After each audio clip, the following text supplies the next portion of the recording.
الله من الشيطان الرجيم. بسم الله الرحمن الرحيم.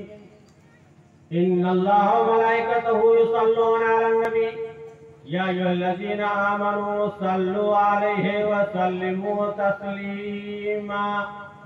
صدق الله العظيم.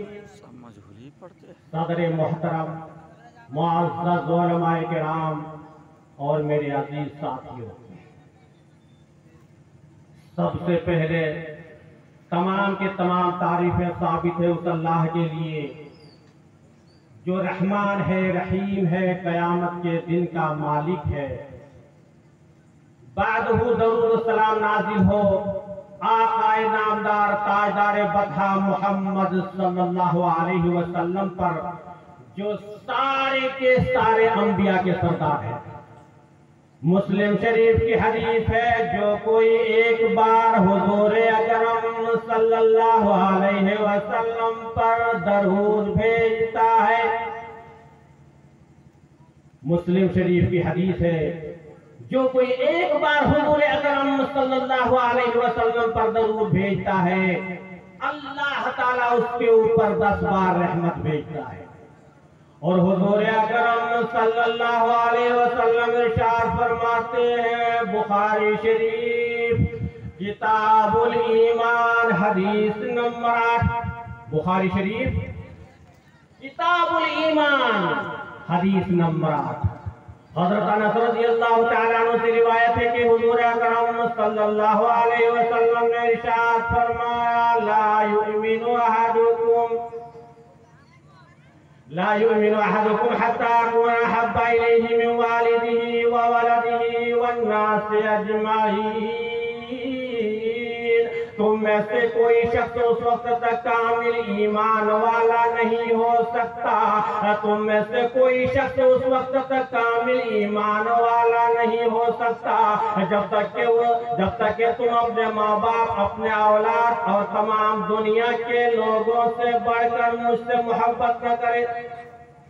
تم میں سے کوئی شخص اس وقت تک کامل ایمان والا نہیں ہو سکتا جب تک کہ وہ اپنے ماں باپ، اپنے اولاد اور تمام دنیا کے لوگوں سے بڑھ کر مجھ سے محبت نہ کرے۔ حضور اکرم صلی اللہ علیہ وسلم سے محبت یعنی آپ کے افعال سے محبت، آپ کے اقوال سے محبت، اور فی نفسہ آپ کی ذات مبارک سے محبت۔ جبھی تو علماء کرام فرماتے ہیں، اور حدیث ہے کہ جس کے سامنے حضور اکرم صلی اللہ علیہ وسلم کا نام نامی اسم گرامی کا ذکر ہو اور وہ حضور اکرم صلی اللہ علیہ وسلم پر درود نہ بھیجے، ایسا شخص بہت بڑا کنجوس اور بہت بڑا کم نصیب والا ہے۔ علماء کرام کا متفق علیہ فیصلہ ہے کہ جس کے سامنے حضور اکرم صلی اللہ علیہ وسلم کا نام نامی اسم گرامی کا ذکر ہو اور وہ حضور اکرم صلی اللہ علیہ وسلم پر درود نہ بھیجے، ایسا شخص بہت بڑا کنجوس اور بہت بڑا کم نصیب والا ہے۔ اور درود کے پاور کو دیکھیے، حضرت عمر بن خطاب رضی اللہ تعالیٰ عنہ ارشاد فرماتے ہیں، ترمذی شریف کی حدیث ہے کہ دعا آسمان اور زمین کے درمیان میں روکی رکھی جاتی ہے، اور جب تک کہ تو اپنے نبی پر درود نہ بھیجے دعا کا کوئی حصہ اوپر نہیں چڑھتا۔ دعا آسمان اور زمین کے درمیان میں روکی رکھی جاتی ہے، اور جب تک کہ تو اپنے نبی پر درود نہ بھیجے دعا کا کوئی حصہ اوپر نہیں چڑھتا۔ اور قرآن کہتا ہے، پارہ نمبر 22 رکوع نمبر 4 آیت نمبر 56، ان اللہ و ملائکتہ یصلون علی النبی یا ایھا الذین آمنوا صلوا علیہ وسلموا تسلیما۔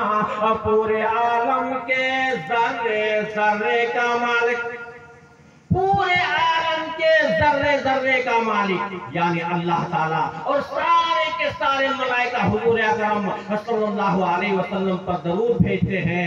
اے لوگو، تم بھی حضور اکرم صلی اللہ علیہ وسلم پر درود بھیجا کرو. ایک بار درود پڑھیے. اللہم صلی علی محمد وعلی آل محمد کما صلیت علی ابراہیم وعلی آل ابراہیم انک حمید مجید. اللہم بارک علی محمد وعلی آل محمد کما بارکت علی ابراہیم وعلی آل ابراہیم انک حمید مجید. اللہم صلی علی محمد النبی الامی وعلی آلہ واصحابہ وبارک وسلم تسلیما کثیرا کثیرا. اللہ تعالیٰ کہنے سنت سے زیادہ عمل کرنے کی توفیق عطا فرمائے. آمین. وما علینا.